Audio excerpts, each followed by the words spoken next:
Hi, this is April 20th's FRQ number 3.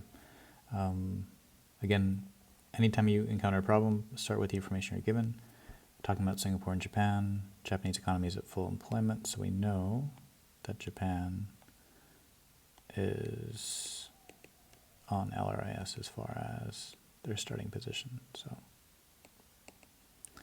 And then we also know the current account balance is 0. So in this case, we know that the total amount of imports into Japan is equal to the total amount of exports from Japan. So the current account balance has a 0 figure on it.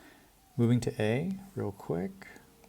We're moving from a situation where 1 Singapore dollar buys 82 Japanese yen to one where Singapore dollar only buys 65 Japanese yen. So the amount of Japanese yen 1 Singapore dollar can purchase has decreased. So in this case, we'd say Singapore dollar has depreciated, which means that the JPY, or the Japanese yen, has appreciated. Singapore dollar has gotten weaker, Japanese yen has gotten stronger. So given your answer in A, which will each of the following increase, decrease, or remain the same? The price of Japanese goods in Singapore dollars, because the Singaporean currency has gotten weaker, will increase, will go up. And we would expect that, we would assume that, if Japanese goods are now more expensive from the perspective of Singaporeans, they would export less to Singapore. So we would expect that X would likely go down. M, we're not sure about, we don't have the information, so we can assume that it's constant, but the cumulative effect would be net exports would go down. Draw a single correctly labeled. Notice the correctly labeled part again, so make sure that your diagrams have all the bells and whistles, all the axes labels, and a title would be wonderful. Long-run Phillips curve and short-run Phillips curve for Japan. So, before we do this, we need to go back to the previous problem. So if we know that xn goes down, therefore, because xn is part of AD, AD would shift left. Therefore, if you recall what happens when demand curve shifts left, we have a lower price level. And then we also have an increased U rate. Okay, and then price level, if you remember, is related to inflation, so we would say inflation is probably also decreased. All right, back to Phillips curve land. So if you recall, we have inflation on the vertical axis, and then we have the U rate here.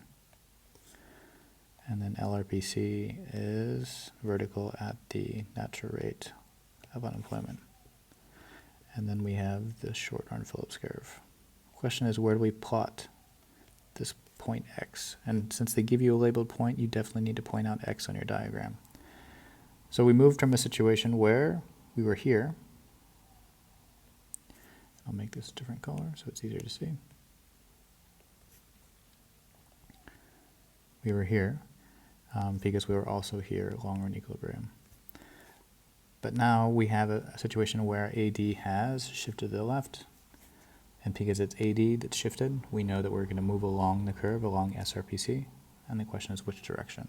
So we need to move to a situation where we have lower inflation, and also a situation where we have higher unemployment. And if we look in the top left-hand quadrant, this is higher inflation and lower unemployment.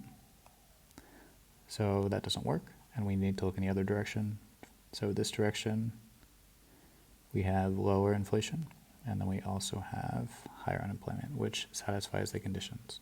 So X would go there. And then in D, given your answer in part B, little I2, which of the following will be deficit, surplus, or 0 for Japan? Current account balance, we previously showed. Because now they have less exports, and either the same amount of imports or perhaps increase, but we assume the same for now. We have a deficit here. And because we have a deficit on the current account, it needs to be balanced out in the total balance of payments by a surplus on the financial or capital account.